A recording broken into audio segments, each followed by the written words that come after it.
Bienvenidos a Biblia en Contexto LHCLT, donde analizamos cada pasaje desde 5 dimensiones: literaria, histórica, cultural, lingüística y teológica. Gálatas capítulo 3. Tema 1. El Espíritu se recibe por la fe, no por la ley. Gálatas 3:1.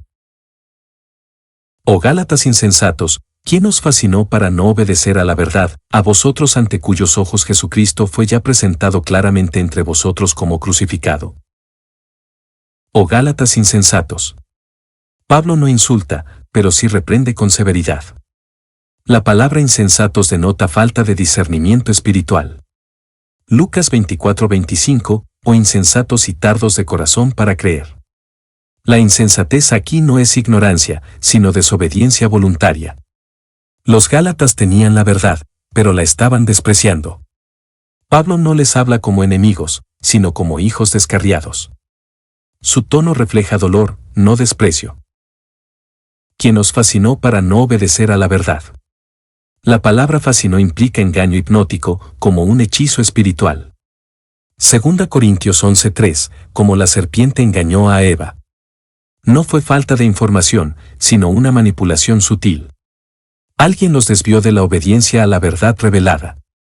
El Evangelio es luz, y todo lo que desvía de él es tinieblas. Pablo sabe que detrás de todo error doctrinal hay una influencia engañosa. El Evangelio exige fidelidad. A vosotros ante cuyos ojos Jesucristo fue ya presentado claramente entre vosotros como crucificado. La predicación de Pablo fue tan clara, que podían ver a Cristo crucificado. 1 Corintios 2:2, no me propuse saber cosa alguna, sino a Jesucristo, y a este crucificado. El centro de su mensaje era la cruz. Los Gálatas habían recibido la revelación de Cristo, pero ahora actuaban como si no lo hubieran visto. El problema no era falta de predicación, sino de firmeza. Cuando Cristo es claramente visto, no hay excusa para desviarse. Gálatas 3:2. Esto solo quiero saber de vosotros: ¿recibisteis el Espíritu por las obras de la ley, o por el oír con fe? Esto solo quiero saber de vosotros. Pablo resume toda su reprensión en una sola pregunta clave. La claridad de su argumento deja sin defensa a los Gálatas. 1 Corintios 1:20, ¿dónde está el sabio, dónde el escriba? Esta pregunta confronta, sacude y desenmascara. Él no está interesado en debates teóricos, sino en verdad espiritual. Su intención no es vencerlos, sino despertarlos. El error se revela cuando se contrasta con la experiencia verdadera. Recibisteis el Espíritu por las obras de la ley. Pablo apela a su experiencia personal con Dios. Hechos 10:44 muestra que el Espíritu descendió mientras oían con fe, no por obras. Mientras aún hablaba Pedro estas palabras, el Espíritu Santo cayó sobre todos los que oían el discurso. Nadie recibe al Espíritu Santo por mérito, sino por fe. Si la ley no pudo traer al Espíritu, ¿por qué volver a ella? Esta pregunta deja claro que el Espíritu no es recompensa por conducta, sino regalo de gracia. La evidencia de conversión genuina es la presencia del Espíritu. ¿O por el oír con fe? La fe viene por el oír, y el oír por la palabra de Dios, Romanos 10:17. Así recibieron el Espíritu, creyendo lo predicado. No fue un proceso ritual ni un cumplimiento legal. Fue un acto de fe en el mensaje de Cristo crucificado. Este principio no cambia. Hoy como entonces, la salvación y la llenura vienen por creer. Pablo les recuerda su origen espiritual para confrontar su desviación actual. Gálatas 3:3. ¿Tan necios sois, habiendo comenzado por el Espíritu, ahora vais a acabar por la carne? ¿Tan necios sois? Pablo intensifica su tono para despertar a los Gálatas. Tito 3:3 usa necios para describir el estado previo a la salvación. Aquí denuncia su incoherencia espiritual. Empezaron bien, pero ahora siguen un camino equivocado. La insensatez consiste en abandonar lo perfecto por lo ineficaz. El Evangelio no necesita actualización. Cada desvío doctrinal es un acto de necedad espiritual. Habiendo comenzado por el Espíritu. Ellos nacieron de nuevo por la obra del Espíritu Santo. Juan 3:6, lo que es nacido del Espíritu, Espíritu es. Su conversión fue sobrenatural, espiritual y por gracia. Todo empezó con poder, libertad y comunión. ¿Cómo podían olvidar eso tan pronto? Pablo los lleva de vuelta al principio, para que recuerden quién los transformó. El Espíritu fue el inicio, y también debe ser el camino. ¿Ahora vais a acabar por la carne? La carne representa los esfuerzos humanos, las obras externas y la autosuficiencia. Romanos 8:8, los que viven según la carne no pueden agradar a Dios. Tratar de perfeccionarse sin el Espíritu es retroceder. La santificación no es por esfuerzo carnal, sino por fe continua. El mismo Espíritu que lo salvó, lo santifica. Terminar en la carne es perder de vista la cruz. El camino de Dios no cambia. Gálatas 3:4. Tantas cosas habéis padecido en vano, si es que realmente fue en vano. ¿Tantas cosas habéis padecido en vano? Pablo apela a la experiencia de sufrimiento que los gálatas habían vivido por causa de Cristo. Hechos 14:22 muestra que es necesario que a través de muchas tribulaciones entremos en el reino. Ellos habían sido perseguidos, rechazados y afligidos por abandonar la ley y seguir a Cristo. ¿Acaso todo eso fue inútil? Volver a la ley después de sufrir por el Evangelio es como negar que valió la pena. Si es que realmente fue en vano. Aquí Pablo deja abierta una puerta de esperanza. 1 Corintios 15:2, si retenéis la palabra que os he predicado, sois salvos, si no creísteis en vano. Todavía hay tiempo para volver a la verdad. No todo está perdido, pero deben corregirse. La gracia es paciente, pero no aprueba la apostasía. Pablo ruega que lo vivido no sea desperdiciado. Lo eterno no puede ser abandonado por lo temporal. Gálatas 3:5. Aquel, pues, que os suministra el Espíritu, y hace maravillas entre vosotros, ¿lo hace por las obras de la ley, o por el oír con fe? Aquel, pues, que os suministra el Espíritu. Dios mismo es quien da abundantemente el Espíritu a sus hijos. Hechos 2:17, derramaré de mi Espíritu sobre toda carne. Esta acción es continua, no un hecho aislado. Él no solo salva, sino que sigue llenando, guiando y vivificando. El suministro del Espíritu es evidencia de la gracia en acción. No depende del mérito humano. Dios obra por medio de su Espíritu, no por rituales religiosos. Y hace maravillas entre vosotros. Los milagros y señales que vieron no fueron por cumplir la ley.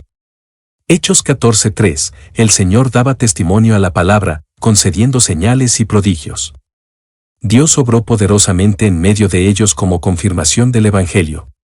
Estas manifestaciones no eran una recompensa por la ley, sino una respuesta a la fe. El poder de Dios se mueve donde hay fe genuina. La ley no produce milagros, la fe sí. ¿Lo hace por las obras de la ley, o por el oír con fe? Pablo repite su argumento de forma enfática. Romanos 10:17, la fe es por el oír, y el oír por la palabra de Dios. El Espíritu se mueve cuando hay fe, no cuando hay ritos. La pregunta es retórica, la respuesta es clara. Toda obra de Dios en sus vidas comenzó y continúa por la fe. Abandonar esa fe es abandonar la fuente de toda bendición. Volver a la ley es cortar el canal de gracia. Tema 2. Abraham, modelo de fe y justificación. Gálatas 3:6. Así Abraham creyó a Dios, y le fue contado por justicia. Así Abraham creyó a Dios. Pablo introduce a Abraham como modelo de justificación por la fe. Génesis 15:6, y creyó a Jehová, y le fue contado por justicia. Su relación con Dios no comenzó con la ley, que vino siglos después, sino con la fe. Abraham no fue justificado por obras, sino por confianza en la promesa. Su ejemplo invalida todo argumento legalista. La fe precede a la ley y tiene prioridad en el plan de Dios. Y le fue contado por justicia.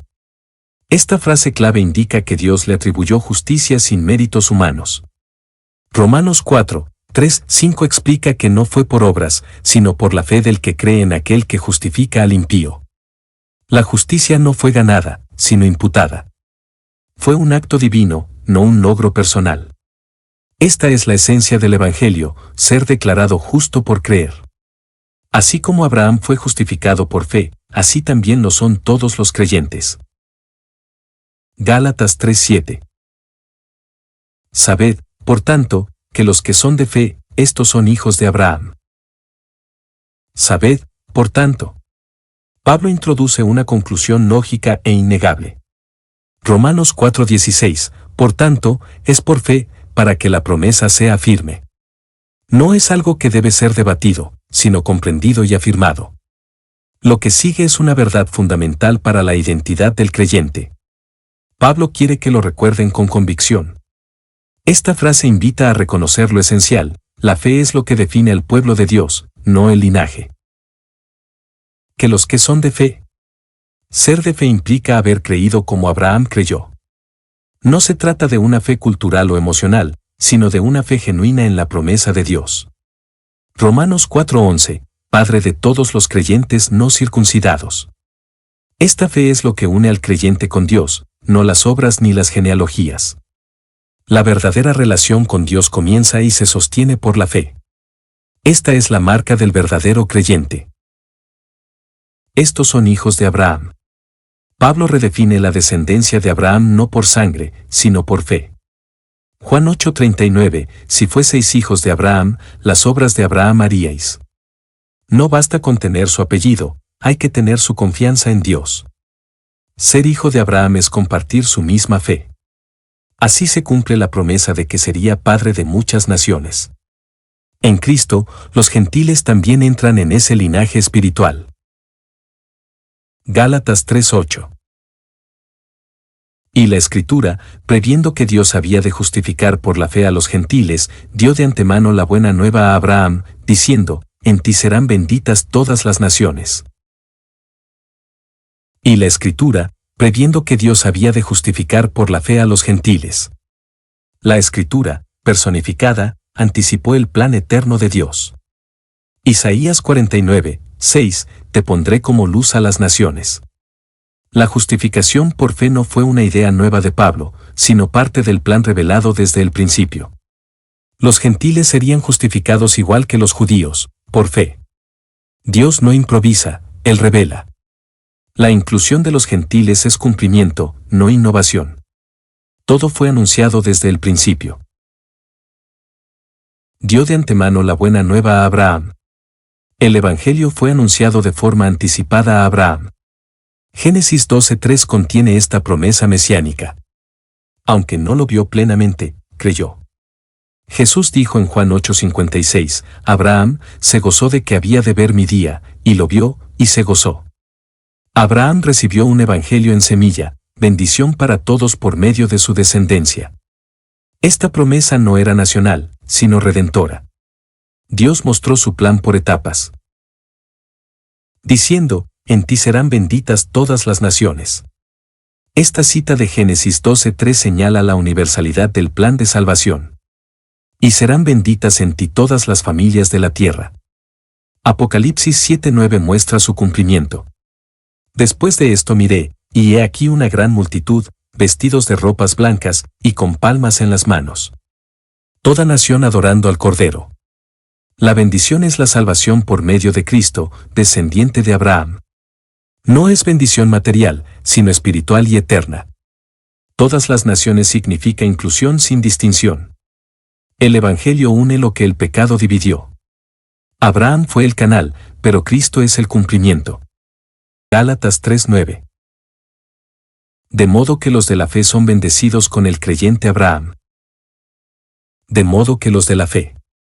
Pablo resume la conclusión lógica: los creyentes, no los legalistas, son los verdaderos herederos.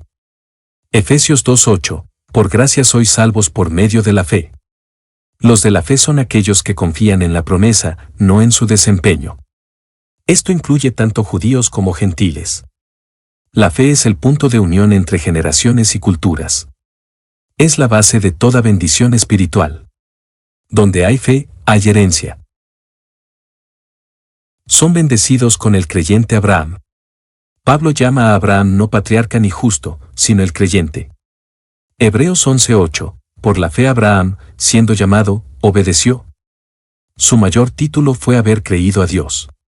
Los creyentes de hoy comparten su bendición, justificación, herencia y comunión con Dios.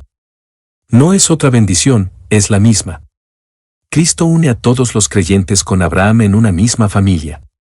La fe es el vínculo eterno que los conecta. Tema 3.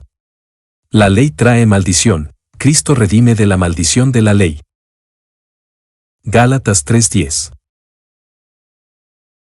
Porque todos los que dependen de las obras de la ley están bajo maldición, pues escrito está, maldito todo aquel que no permaneciere en todas las cosas escritas en el libro de la ley, para hacerlas. Porque todos los que dependen de las obras de la ley están bajo maldición. Pablo declara con claridad que confiar en la ley no solo es inútil, sino peligroso. Romanos 4:15, la ley produce ira. Depender de obras es colocarse bajo un sistema imposible de cumplir. Nadie puede guardar la ley perfectamente. En lugar de bendición, la ley trae condenación. El que busca justificación por la ley se coloca bajo juicio. La ley revela el pecado, pero no lo redime. Pues escrito está, maldito todo aquel. La autoridad de Pablo se basa en la Escritura, citando Deuteronomio 27:26. No es su opinión, es palabra inspirada. Maldito el que no confirmare las palabras de esta ley para hacerlas. La maldición no es emocional, es judicial. El quebrantamiento de la ley trae consecuencias. Dios no puede pasar por alto la desobediencia. La Escritura misma sentencia al que confía en la ley. Este texto muestra que la ley no bendice al que falla, sino que lo condena. Que no permaneciere en todas las cosas escritas en el libro de la ley. La ley exige cumplimiento total, no parcial.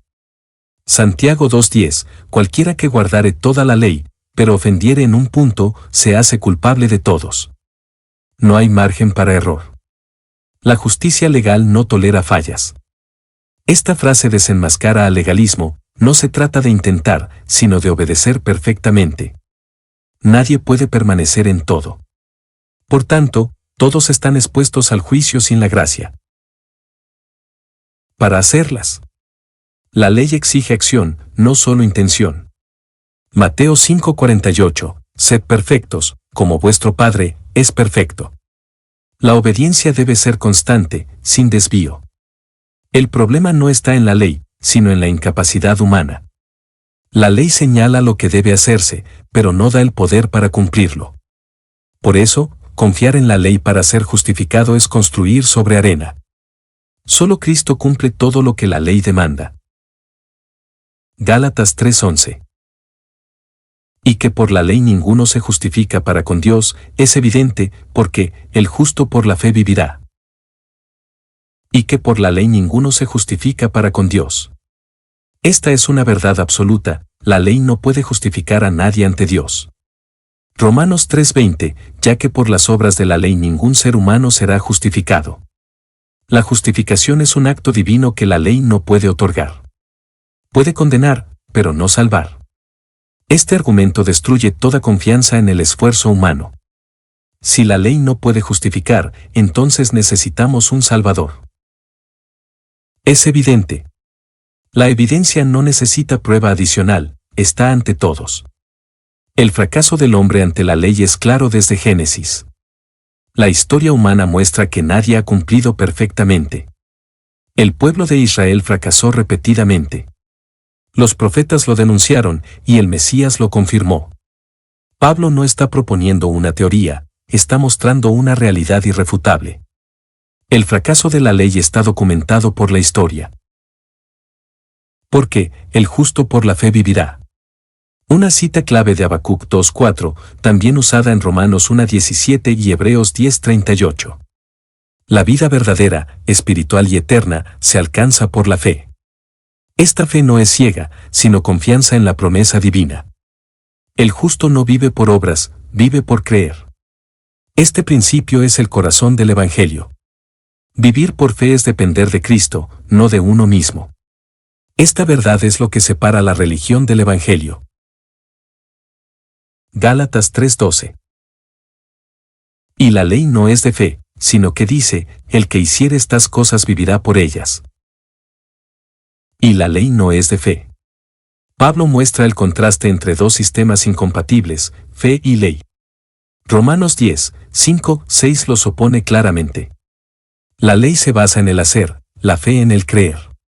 No se puede mezclar gracia con mérito. La ley opera por exigencia, la fe por confianza. No son dos caminos paralelos, sino contrarios.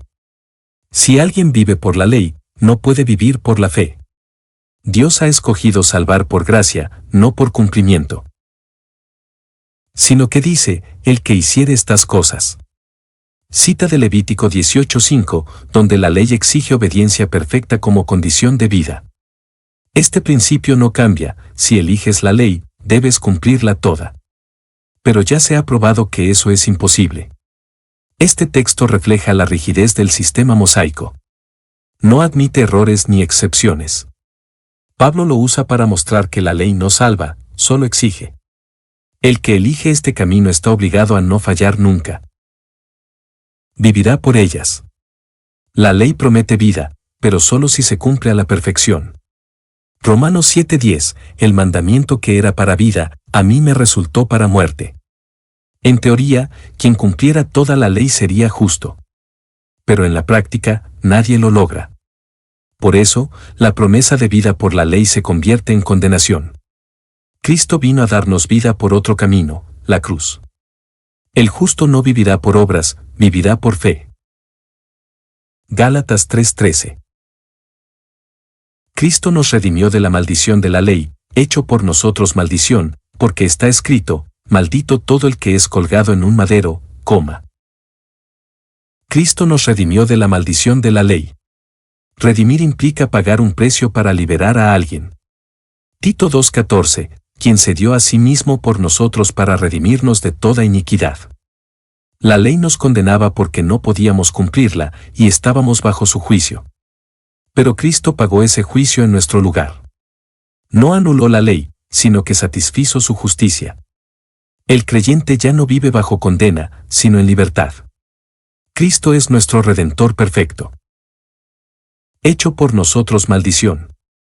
Cristo tomó voluntariamente nuestro lugar, cargando la maldición que merecíamos. Isaías 53:5, mas el herido fue por nuestras rebeliones. No fue maldito por sus pecados, porque no los tuvo, sino por los nuestros. Se hizo pecado por nosotros, 2 Corintios 5:21. Esta sustitución es el corazón del Evangelio. Jesús no solo murió por nosotros, murió como nosotros. La cruz no fue simbólica, fue penal. Porque está escrito, maldito todo el que es colgado en un madero, coma. Cita de Deuteronomio 21:23, donde ser colgado era señal de juicio divino. Porque maldito por Dios es el colgado. Jesús fue crucificado públicamente, como un maldito, aunque era justo. Su muerte en la cruz cumplió esa profecía. No solo sufrió físicamente, también espiritualmente al cargar el juicio divino. La cruz representa vergüenza, castigo y redención. Al colgar del madero, llevó nuestra maldición para que nosotros recibiéramos bendición. Gálatas 3:14. Para que en Cristo Jesús la bendición de Abraham alcanzase a los gentiles, a fin de que por la fe recibiésemos la promesa del Espíritu. Para que en Cristo Jesús la bendición de Abraham alcanzase a los gentiles. La obra de Cristo no fue solo para los judíos, sino para todo el mundo. Génesis 12:3, en ti serán benditas todas las familias de la tierra. Esa bendición no es terrenal, sino espiritual, justificación por la fe, comunión con Dios y vida eterna. Por Cristo, los gentiles acceden al mismo favor que Abraham recibió. Él es el puente que une a todas las naciones. No hay más exclusividad, hay inclusión en Cristo. A fin de que por la fe. Todo lo que se recibe de Dios, se recibe por la fe. Hebreos 11:6, sin fe es imposible agradar a Dios. La fe es el canal, la llave, La respuesta que activa la promesa. No es por obras, ni por nacionalidad, ni por rituales. La fe es confianza en la obra de Cristo y en su palabra. Esta fe une al creyente con las promesas eternas. Es lo único que Dios exige, que creamos de corazón. Recibiésemos la promesa del Espíritu. La promesa del Espíritu es el cumplimiento máximo del pacto. Ezequiel 36 horas y 27 minutos, pondré dentro de vosotros mi espíritu. El Espíritu no solo nos da vida, sino también comunión, poder y dirección. Él es el sello de nuestra salvación, Efesios 1:13. Esta promesa no es un premio, es herencia. Y llega por medio de la fe.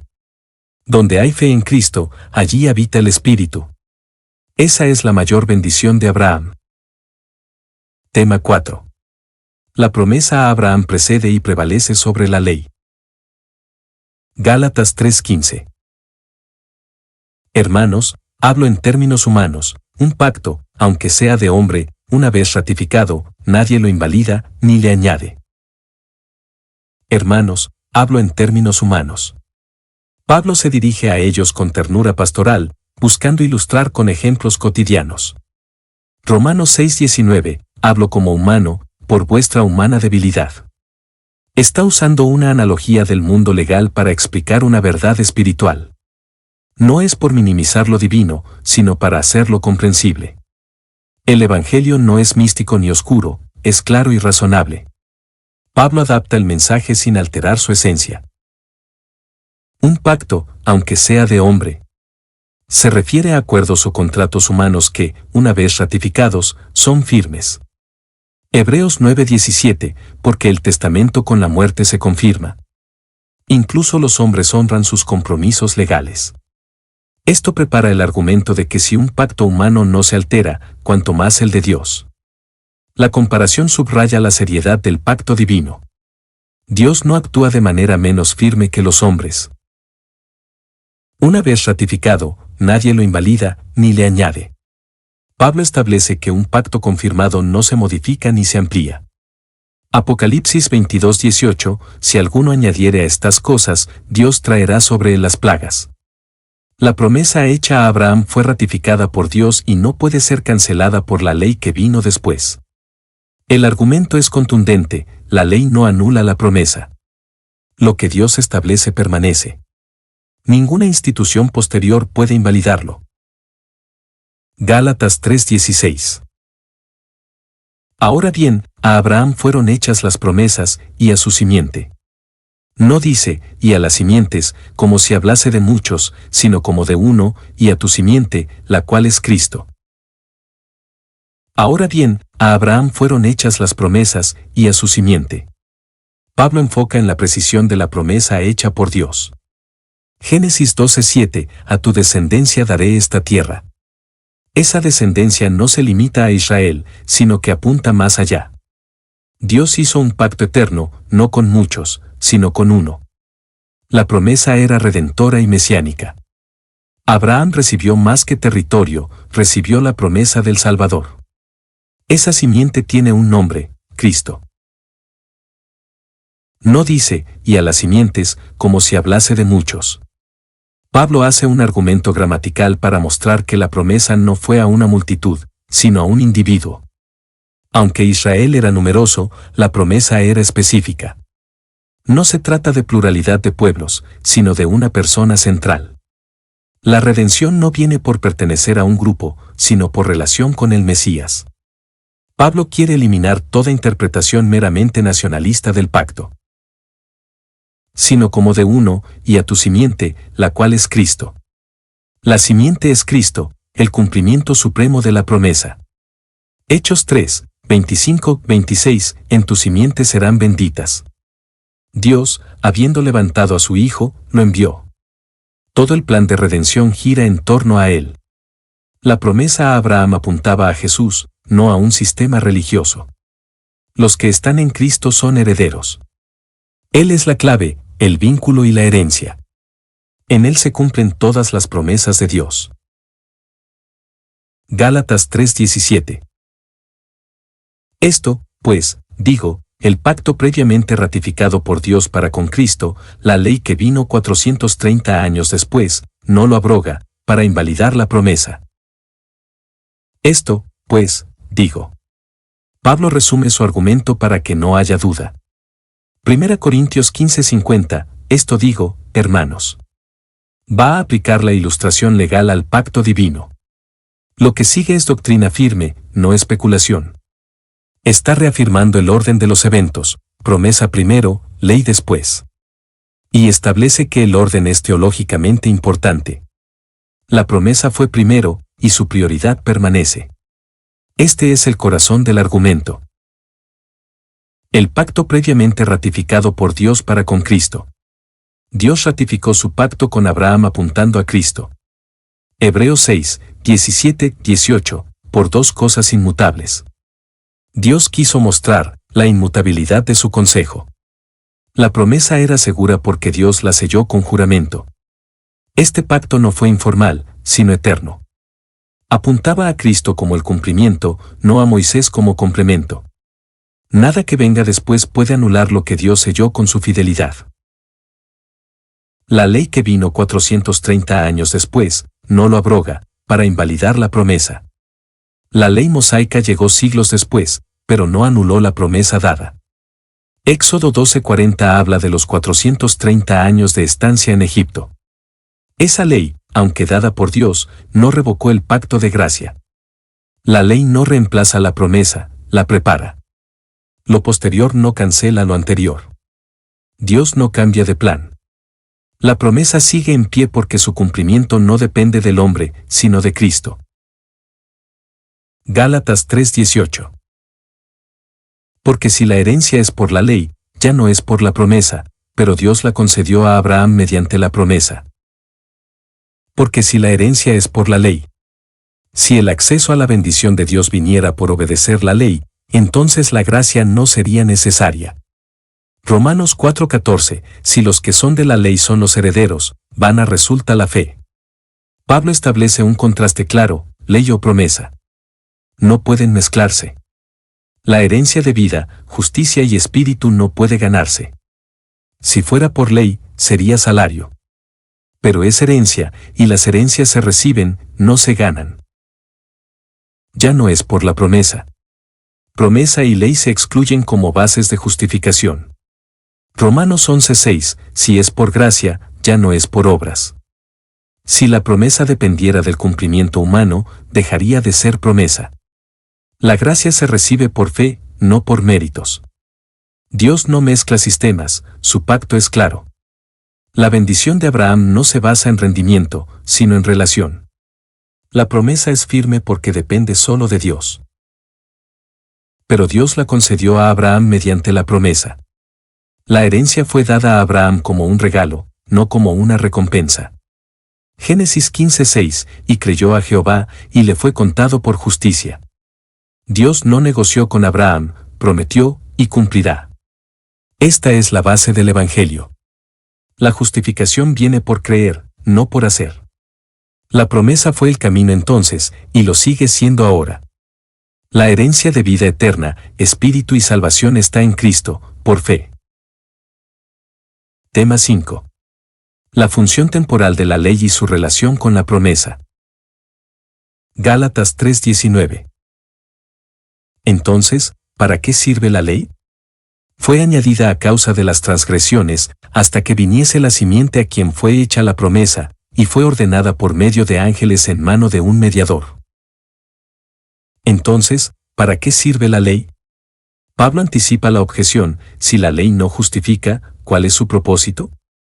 Romanos 7:7, yo no conocí el pecado sino por la ley. La ley no es inútil, pero tiene un propósito diferente. Su función no es salvar, sino revelar. Actúa como un espejo que muestra la condición del corazón. Pablo no desprecia la ley, sino que la pone en su lugar. Es un instrumento temporal, no el medio de redención. Fue añadida a causa de las transgresiones. La ley fue dada para revelar la gravedad del pecado. Romanos 5:20, la ley se introdujo para que el pecado abundase. No crea el pecado, pero lo expone. Su presencia aumenta la conciencia de la culpa. También restringe la maldad al establecer límites. Fue una herramienta pedagógica y correctiva. Su fin no es perfeccionar, sino mostrar la necesidad de un Salvador. La ley enseña, pero no transforma. Hasta que viniese la simiente a quien fue hecha la promesa. La ley tenía un plazo determinado. Romanos 10:4, Cristo es el fin de la ley para justicia. La simiente es Cristo, como se dijo en Gálatas 3:16. La ley funcionó como una preparación para su venida. Cuando Él llegó, cumplió todo lo que la ley anticipaba. La promesa a Abraham se realizó plenamente en Cristo. La ley era transitoria, pero la promesa es eterna. El plan siempre fue llevarnos a Cristo. Y fue ordenada por medio de ángeles. Esto hace referencia a la tradición judía de que los ángeles participaron en la entrega de la ley. Hechos 7:53, vosotros que recibisteis la ley por disposición de ángeles. Esto le otorga un carácter sagrado, pero no superior a la promesa. Los ángeles actuaron como servidores del mensaje de Dios. La ley fue mediada por seres celestiales, lo cual indica su grandeza, aunque no su supremacía. En mano de un mediador. Se refiere a Moisés, quien actuó como intermediario entre Dios y el pueblo. Deuteronomio 5:5, yo estaba entonces entre Jehová y vosotros. La presencia de un mediador indica distancia entre las partes. A diferencia de la promesa, que fue dada directamente a Abraham, la ley requirió una figura intercesora. Esto muestra que la relación bajo la ley era menos directa. La promesa, en cambio, fluye de gracia. Gálatas 3:20. Y el mediador no lo es de uno solo, pero Dios es uno. Y el mediador no lo es de uno solo. Un mediador actúa entre dos partes en desacuerdo. Moisés representaba a Dios ante el pueblo y al pueblo ante Dios. Hebreos 8:6, Cristo es mediador de un mejor pacto. Esta mediación indica un pacto bilateral, dependiente del cumplimiento humano. Pablo contrasta esto con la promesa, que fue unilateral. El mediador implica condiciones, responsabilidades compartidas. La ley dependía del pacto mutuo. Pero Dios es uno. Pablo enfatiza que la promesa fue hecha directamente por Dios, sin mediador humano. Génesis 15:18, aquel día hizo Jehová un pacto con Abraham. Fue un pacto de gracia, no de obligación. Dios mismo tomó la iniciativa y garantizó su cumplimiento. Esta unidad divina contrasta con el sistema de la ley. La promesa fluye de la soberanía y fidelidad de un solo Dios. Él no necesita intermediarios para bendecir. Gálatas 3:21. ¿Luego la ley es contraria a las promesas de Dios? En ninguna manera, porque si la ley dada pudiera vivificar, la justicia fuera verdaderamente por la ley. ¿Luego la ley es contraria a las promesas de Dios? Pablo anticipa otra objeción, ¿es entonces la ley enemiga de la promesa? Su respuesta es categórica. Romanos 3:31, ¿invalidamos la ley por la fe? En ninguna manera. No hay conflicto entre ley y promesa, simplemente cumplen funciones diferentes. Dios no se contradice. La ley y la promesa forman parte del mismo plan. La ley prepara el terreno, pero la promesa lo cumple. Ambas apuntan a Cristo. En ninguna manera. Esta es la respuesta tajante de Pablo. No hay oposición entre lo que Dios dio en diferentes momentos. La ley tiene su función, pero no suplantó la promesa. Ambas vienen del mismo Dios, pero con diferentes propósitos. Pablo defiende la coherencia del plan de redención. La gracia no anula la ley, la supera. Cristo es el punto de unión donde todo cobra sentido. No hay rivalidad, hay plenitud.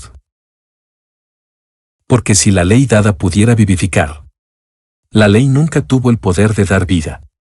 Segunda de Corintios 3:6, la letra mata, mas el espíritu vivifica.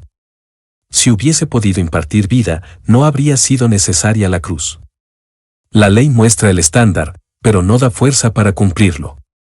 Es como una lámpara que alumbra el pecado, pero no lo limpia. Vivificar es dar nueva vida espiritual, algo que solo Cristo puede hacer.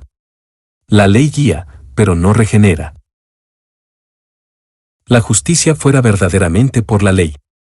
Pero como la ley no vivifica, no puede justificar. Romanos 8:3, lo que era imposible para la ley. Dios, enviando a su Hijo. Si el hombre pudiera ser justo cumpliendo normas, Cristo no habría venido. Pablo cierra su argumento mostrando que la ley no puede competir con la promesa. La justicia solo llega por medio de la fe. La ley condena, la gracia justifica. Esa es la superioridad del Evangelio.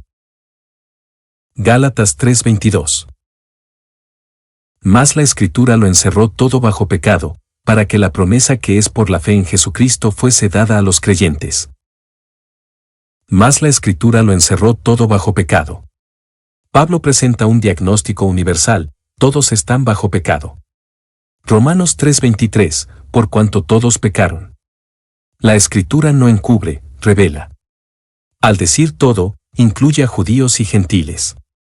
La ley muestra que nadie queda fuera de esta realidad. El pecado es el estado general de la humanidad. La Escritura actúa como juez, cierra las puertas a la autosuficiencia. Todos necesitan redención, sin excepción. ¿Para qué la promesa? Esta expresión muestra el propósito redentor detrás del juicio. Romanos 11:32, encerró a todos en desobediencia, para tener misericordia de todos. La condena universal prepara el camino para la salvación universal ofrecida en Cristo. La promesa no es un plan de última hora, sino el centro del propósito divino. Dios no quiso que el hombre se quedara en su culpa, sino que encontrara su gracia. Que es por la fe en Jesucristo fuese dada a los creyentes. La fe en Jesús es el único requisito para recibir la promesa. Juan 3:16, para que todo aquel que en él cree, no se pierda. No hay otra puerta, otro camino, ni otro nombre. Los creyentes, no los que se esfuerzan, ni los que cumplen, reciben la herencia. Esta fe no es vaga, sino específica en la persona y obra de Jesús. La promesa no se gana, se recibe. Dios da, y el hombre cree. Gálatas 3:23. Pero antes que viniese la fe, estábamos confinados bajo la ley, encerrados para aquella fe que iba a ser revelada. Pero antes que viniese la fe. Pablo se refiere al tiempo previo a la revelación plena del Evangelio en Cristo. Romanos 5:6, porque Cristo, cuando aún éramos débiles, a su tiempo murió por los impíos. Aunque hubo fe en el Antiguo Testamento, aquí se alude a la fe como sistema revelado en el Evangelio. Esta fe no es mera creencia, sino el acceso pleno a la gracia en Cristo. Antes de su venida, la humanidad vivía en espera de la promesa. Estábamos confinados bajo la ley. La ley actuaba como una cerca que limitaba, revelaba y condenaba. Romanos 7:6, pero ahora estamos libres de la ley. No ofrecía salvación, sino diagnóstico. Era una prisión pedagógica, no un medio de redención. Los que vivían bajo la ley no eran libres, sino encerrados en un sistema implacable. Su propósito no era salvar, sino preparar el camino. Estaban confinados, pero no olvidados. Encerrados para aquella fe que iba a ser revelada. La ley resguardaba al pueblo de Dios hasta la revelación de Cristo. Hebreos 11:39-40, no recibieron lo prometido, para que no fuesen perfeccionados aparte de nosotros. La fe en Cristo no era un plan improvisado, sino progresivamente revelado. Estaban encerrados no por castigo, sino por protección. Cuando llegó la fe en Cristo, se abrió la puerta. Lo que antes estaba oculto, ahora es revelado. Gálatas 3:24. De manera que la ley ha sido nuestro ayo, para llevarnos a Cristo, a fin de que fuésemos justificados por la fe. De manera que la ley ha sido nuestro ayo. El término ayo se refiere a un tutor, no a un maestro, encargado de guiar y disciplinar. 1 Corintios 4:15, porque aunque tengáis 10.000 años en Cristo, no tendréis muchos padres. El ayo no salva, dirige. La ley corregía, enseñaba y preparaba, pero no regeneraba. Mostraba el pecado, no lo quitaba. Su papel era formar conciencia de culpa, no impartir justicia. Era necesaria, pero temporal. Para llevarnos a Cristo. La ley tenía como fin conducir al Salvador. Romanos 10:4, porque el fin de la ley es Cristo. No era un sistema eterno, sino una etapa que apuntaba a algo mayor. Como una flecha que señala la dirección correcta, así era la ley. Cristo es la meta, la razón, el destino final. La ley no es enemiga de la gracia, pero tampoco su igual. Su propósito no era salvar, sino señalar al único que puede hacerlo, a fin de que fuésemos justificados por la fe. Aquí está el resultado final, ser declarados justos por confiar en Cristo. Filipenses 3:9, la justicia que es por la fe de Cristo. La ley prepara el corazón, pero solo la fe justifica. La justicia legal exige perfección, la justicia por fe exige confianza. La ley condena al que falla, la gracia salva al que cree. Esta es la gran transición del Evangelio, de esfuerzo humano a descanso en la obra de Cristo. Gálatas 3:25. Pero venida la fe, ya no estamos bajo ayo. Pero venida la fe. La fe se personifica como una etapa revelada en la historia redentora. Hebreos 1:2, en estos postreros días nos ha hablado por el Hijo. La llegada de Cristo inauguró una nueva era, la del Evangelio. No se trata solo de creer, sino de la manifestación de la fe como sistema de justificación. Lo que antes era sombra, ahora es luz. La fe no es el comienzo del esfuerzo, es el fin del yugo. Ya no estamos bajo ayo. Pablo declara el fin del tutelaje de la ley. Romanos 6:14, porque no estáis bajo la ley, sino bajo la gracia. El creyente ya no está en la escuela del temor, sino en la libertad del amor. No necesita guía externa para ser justo, tiene el espíritu interno. El ayo cumplió su función y ahora es reemplazado. No porque fuese malo, sino porque ya vino el cumplimiento. La fe en Cristo nos ha hecho libres. Tema 6. La fe en Cristo hace a todos hijos de Dios y herederos. Gálatas 3:26. Porque todos sois hijos de Dios por la fe en Cristo Jesús. Porque todos sois hijos de Dios. El Evangelio transforma la relación del creyente con Dios. Juan 1:12, a todos los que le recibieron, les dio potestad de ser hechos hijos de Dios. No es por nacimiento natural, sino por fe en Cristo. La adopción divina es un regalo de gracia, no una consecuencia de méritos. Ser hijo de Dios implica una relación personal e íntima con Él. El amor de Dios es el fundamento de esta identidad. El Hijo tiene acceso a la herencia del Padre. Por la fe en Cristo Jesús. La fe en Cristo es el único medio para ser hijo de Dios. Juan 14:6, yo soy el camino, la verdad y la vida, nadie viene al Padre sino por mí. No importa el trasfondo cultural, la fe es lo que une a todos en Cristo. Esta fe es la respuesta que Dios demanda para otorgar la adopción. No es por la obediencia a la ley ni por el cumplimiento de rituales. Es por la confianza en el sacrificio perfecto de Jesús. Gálatas 3:27. Porque todos los que habéis sido bautizados en Cristo, de Cristo estáis revestidos. Porque todos los que habéis sido bautizados en Cristo. El bautismo aquí representa la identificación con la muerte, sepultura y resurrección de Cristo.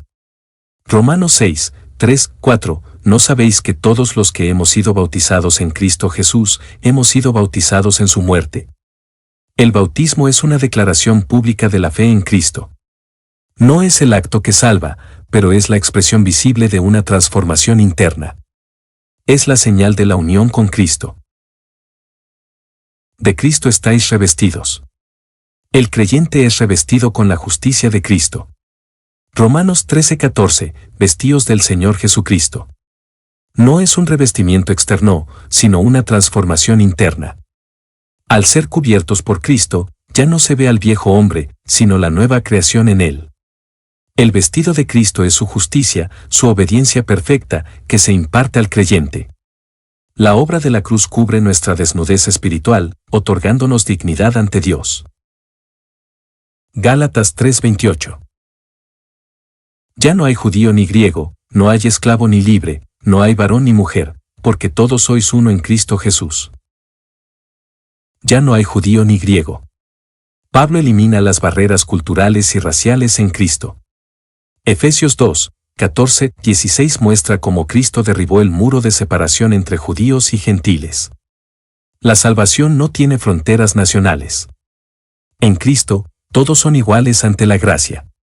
Esta igualdad no borra la diversidad, sino que la redime. Las distinciones externas ya no son lo que define al creyente. La cruz une a todos sin distinción. No hay esclavo ni libre. La libertad en Cristo es mayor que cualquier condición social. 1 Corintios 12:13, pues por un solo espíritu somos todos bautizados en un cuerpo, seamos judíos o griegos, esclavos o libres. Cristo no se basa en el estatus social para otorgar la salvación. En Él, todos tienen acceso al Padre. La posición terrenal no afecta la relación celestial. La Iglesia es una comunidad igualitaria, fundada en el amor y la gracia. No hay varón ni mujer. En Cristo, las diferencias de género no afectan el valor o la participación en la fe. Gálatas 5:6, pues en Cristo Jesús ni la circuncisión vale algo, ni la incircuncisión, sino la fe que obra por el amor. Esta igualdad no borra los roles, pero sí niveló el terreno espiritual. Las mujeres y los hombres tienen igual acceso a las bendiciones y la gracia de Dios. Esta frase resalta la dignidad humana universal en Cristo. Porque todos sois uno en Cristo Jesús. La unidad en Cristo es la base de la Iglesia. 1 Corintios 12:13 muestra cómo somos un solo cuerpo en Él. No importa la raza, el estatus o el género, todos somos igualmente parte del cuerpo de Cristo. Esta unidad no borra las diferencias, sino que las integra en la obra divina. La identidad cristiana es superior a cualquier otra distinción. En Cristo, somos uno y compartimos la misma herencia. Gálatas 3:29. Y si sois de Cristo, entonces sois descendencia de Abraham y herederos según la promesa. Y si sois de Cristo. Ser de Cristo significa estar en Él por la fe. 1 Corintios 3:23, y vosotros sois de Cristo, y Cristo es de Dios. Esto implica una relación real, una nueva identidad que se obtiene únicamente por fe. No es una cuestión de linaje, sino de fe en el sacrificio de Cristo. Ser de Cristo nos coloca en la familia de Dios y nos asegura la herencia prometida. Entonces sois descendencia de Abraham. Los creyentes en Cristo comparten la bendición prometida a Abraham. Romanos 4:16, por la fe, para que sea por gracia, a fin de que la promesa sea firme para toda su descendencia. No se trata de ser hijos biológicos de Abraham, sino de compartir su fe en la promesa. Esta promesa se extiende a todos los que creen en Cristo, tanto judíos como gentiles. Los creyentes son la verdadera descendencia de Abraham, porque han heredado la fe de él. Y herederos según la promesa. La promesa hecha a Abraham es la bendición de la salvación, la justicia y la vida eterna. Romanos 8:17, y si hijos, también herederos, herederos de Dios y coherederos con Cristo. La salvación por fe da acceso a la herencia eterna prometida a Abraham. Esta herencia no se gana por obras, sino por gracia. En Cristo, todos los creyentes comparten la misma herencia, la vida eterna y la comunión con Dios.